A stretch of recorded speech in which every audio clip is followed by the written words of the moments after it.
United States Army from 1969 to 69 and 8 to 1969. And I served in the Vietnam War.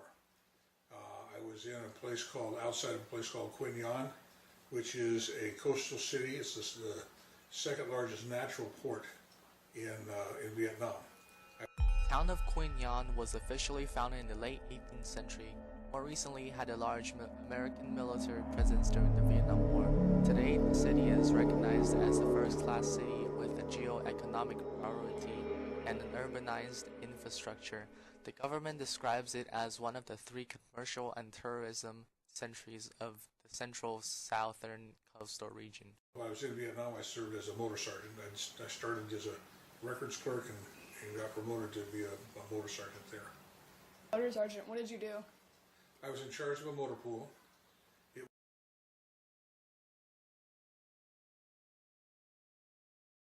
Worst thing that you consider about Vietnam, about being there? First thing would be when we're actually getting hit. Our post was getting hit is simply a word that we used for being attacked.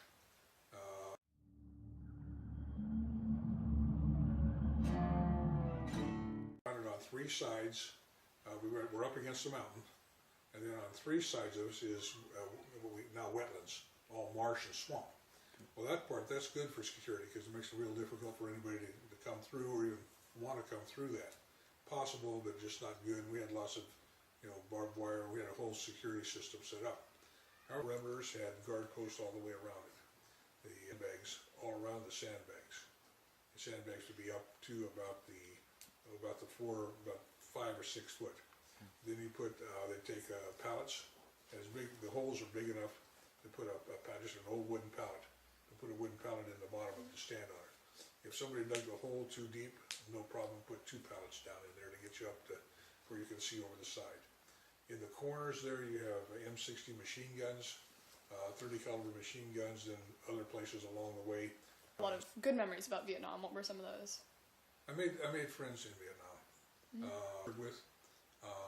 We still correspond. We visit each other. One is George Arizumi, and he and his wife live in Hawaii. He's from Hawaii, and so we had not seen each other in 25 years. And Fletcher is always been a larger life individual. Fletcher was a mechanic like myself, but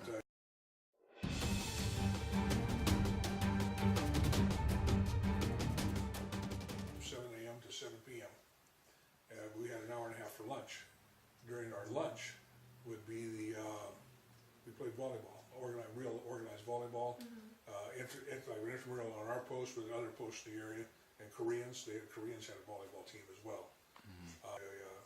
There's ration cards, and we had a PX at our PX is a post exchange where you could buy, instead of having to eat all the time in the mess hall, they sold one of the biggest things that they sold is canned peaches.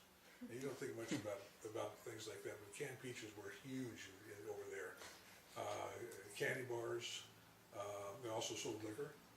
You could buy cases of beer, and also bottled hard liquor as well.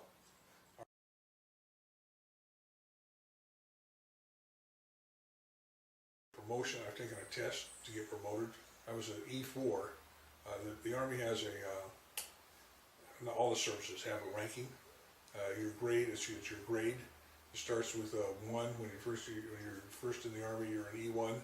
That's the lowest you go, and it goes all the way up to E9. And pay grades and rank and privileges and everything else like that. So I was a record specialist E4. And for pay purposes, it really pays you to go up higher. Now I earned in Vietnam as an E4, I earned a whopping, with my combat pay, $326 a month.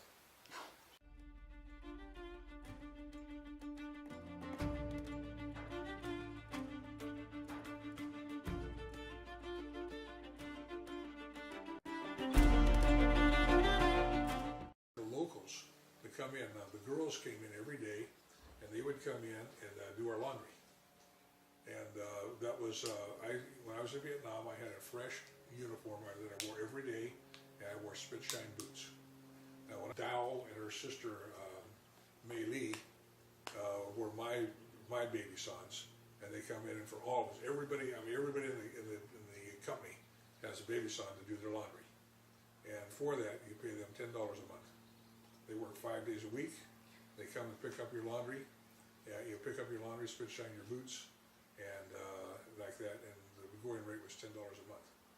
Well, $20 a month, and they would fix my lunch every day. So rather than eating the mess hall, I get good Vietnamese food every.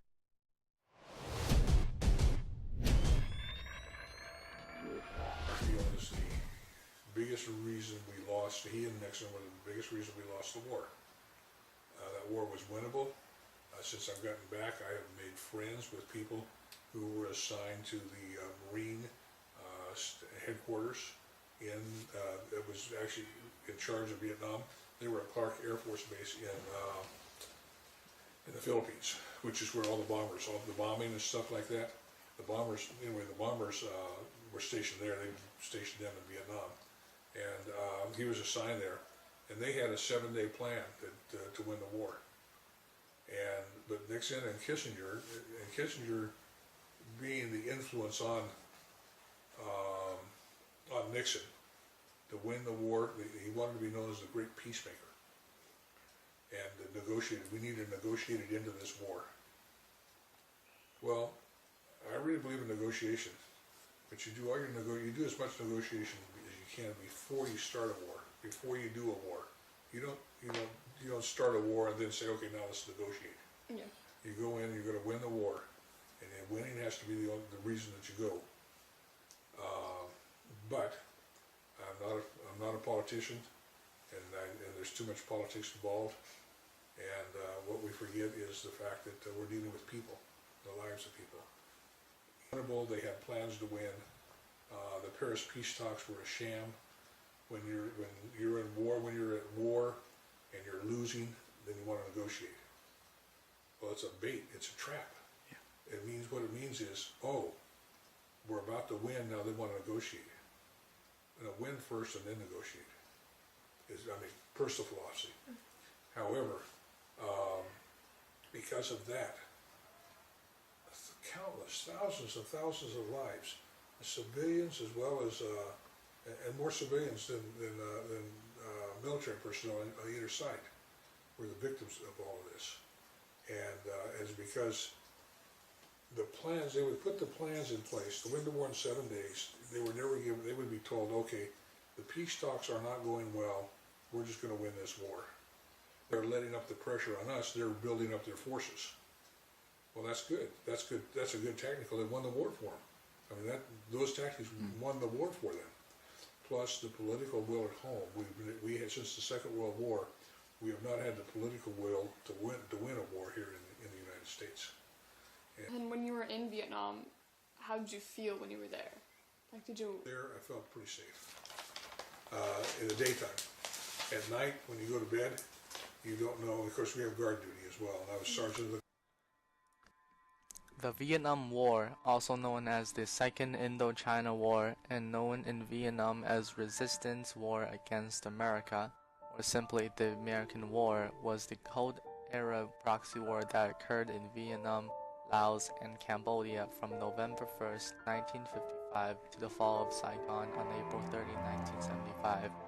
This war followed the First Indochina War from 1946 to 54 and was fought between North Vietnam, supported by the Soviet Union, China, and other communist allies, and the government of South Vietnam, supported by the United States, Philippines, and other anti-communist allies.